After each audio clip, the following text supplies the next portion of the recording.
On this episode of Wordfence Security News, a WordPress plugin flaw being exploited to forge admin accounts days before it was even public, a Palo Alto VPN bug under active attack, a critical takeover flaw in a popular AI development platform, and a Marimo intrusion that Sysdig says was driven by an AI agent through the post-compromise chain in real time. This is Wordfence Security News. I'm Alex Thomas. Wordfence is tracking active exploitation of a critical vulnerability in WPMaps Pro, a commercial Google Maps plugin for WordPress sold through CodeCanyon. The flaw lets an attacker who has never logged in create their own administrator account and take full control of the site. It affects every version up to and including 6.1.0, and it was discovered by researcher David Brown and submitted through the Wordfence Bug Bounty Program. The vulnerable feature is something WPMaps Pro calls temporary access. It's a support tool meant to let the plugin's developers create a short-term admin account when a customer needs help. The plugin left that feature reachable without a login. The one check in front of it was a token designed to confirm a request came from the site itself, not to verify that the sender had permission to create an administrator. And that token was included on every page that displays a map, so anyone could read it, send a single request, and receive a new administrator account with a login link.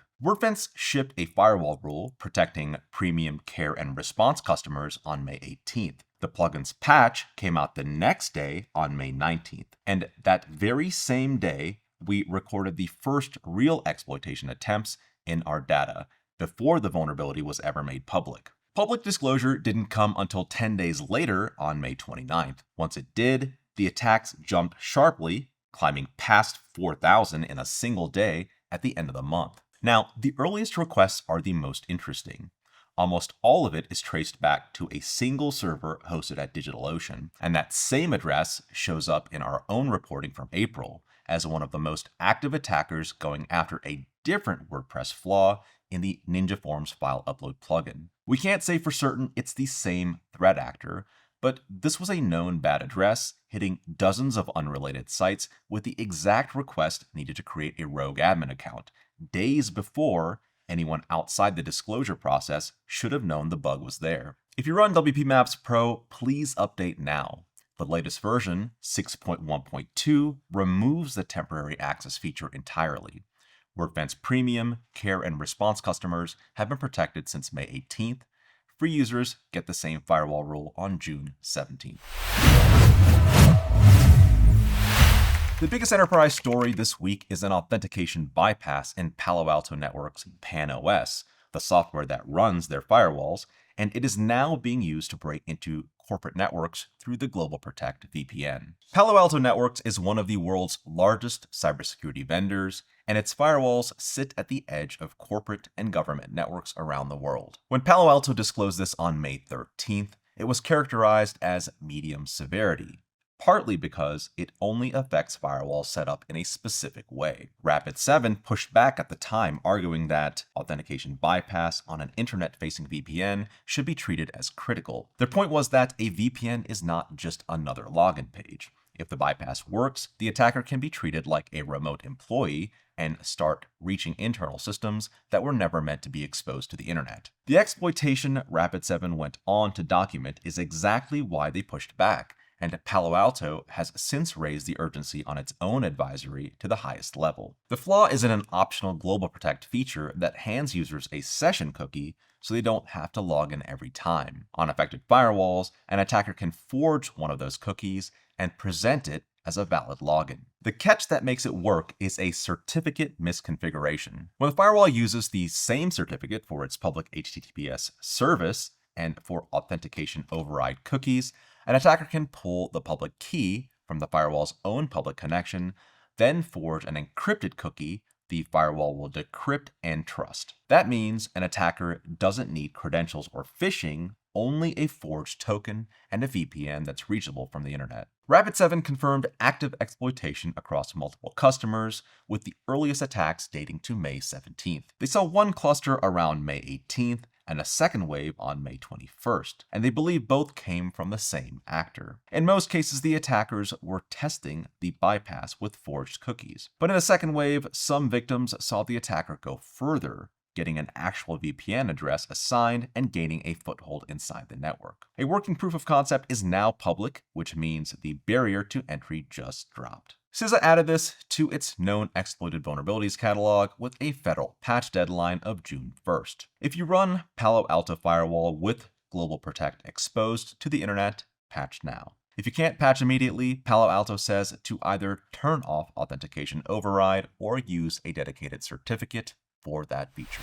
Security firm Arctic Wolf reported that attackers are exploiting a critical flaw in FortiClient EMS, the Fortinet product companies use to manage FortiClient software across their employee machines. Fortinet products secure hundreds of thousands of organizations worldwide, which makes flaws in its management tools especially valuable to attackers. The flaw lets an unauthenticated attacker send requests that the server treats as if they came from a legitimate administrator. In this campaign, the attackers abused what the product is built to do. FortiClient EMS pushes software and configuration out to every endpoint a company manages, and the attackers use that same channel to deliver a malicious file across those machines, disguised as a Fortinet patch named FortiEndpoint_patch.exe. The payload is a newly documented credential stealer that researchers are calling EKZ. It's built to pull saved passwords out of web browsers, including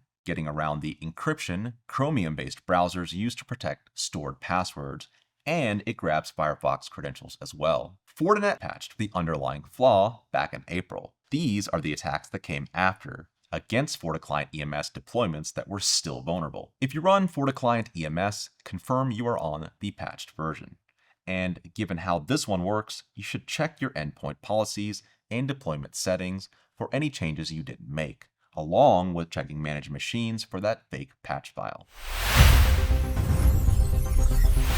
Back in April, we mentioned a critical flaw in Marimo, an open source Python notebook platform used to build data apps, dashboards, and AI-powered workflows. A single web request gave an attacker a shell on the server, and what stuck with us was the speed. Cloud security firm Sysdig saw it exploited within 10 hours of the advisory going public, with the attacker building a working exploit straight from the advisory text before any public exploit code existed. Marimo patched the vulnerability. This past week, Sysdig published a follow-up on a specific attack they captured on May 10th that used the same flaw. Sysdig describes it as the first intrusion its threat research team has captured where an LLM agent drove the post-compromise activity in real time, rather than running a pre-built playbook. According to Sysdig, the attacker got in through the unpatched Marimo flaw, and from there the agent took over. It searched the machine and found 2 cloud credentials. It used those to pull a private SSH key out of a cloud secrets vault. It opened a connection to an internal server,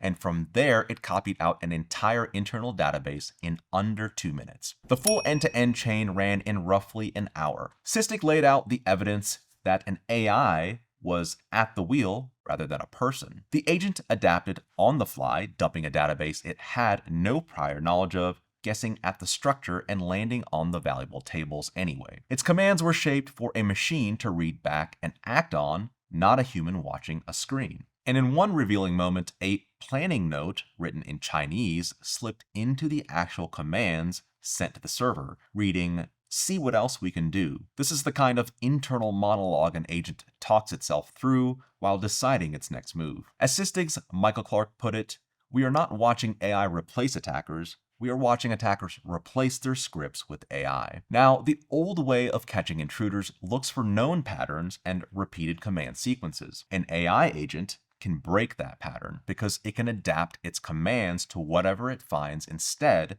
of replaying the same sequence every time. If you run Marimo, update it to the latest version and rotate any credentials that the server could reach.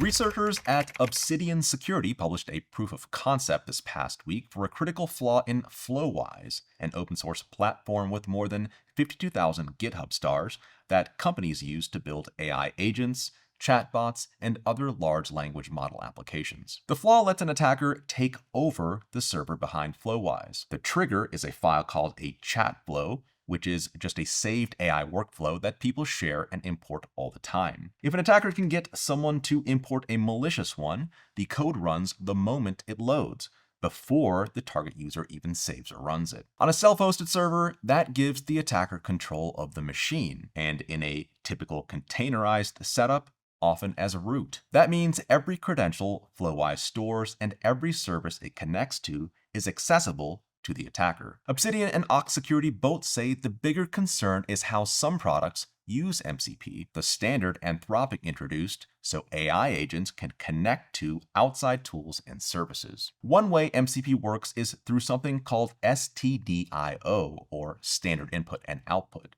where the AI tool talks to another program by starting it as a command line process. That can be safe when it is locked down properly, but dangerous when a product lets imported workflows control what gets launched. In Flowise, that dangerous path was its custom MCP support. Flowise is just one example, not the only place this class of bug can appear. Obsidian says Flowise's hosted cloud version is not affected, only self-hosted installs. Obsidian also says the official input validation fix can be worked around, even though the CVE entry lists version 3.1.0 as fixed. If you run self-hosted Flowise, update to the latest version, and be cautious about importing any chat flow you did not build yourself. If you can, isolate the server so a compromise cannot reach the rest of your environment, and consider disabling STDIO MCP if your workflows don't need it.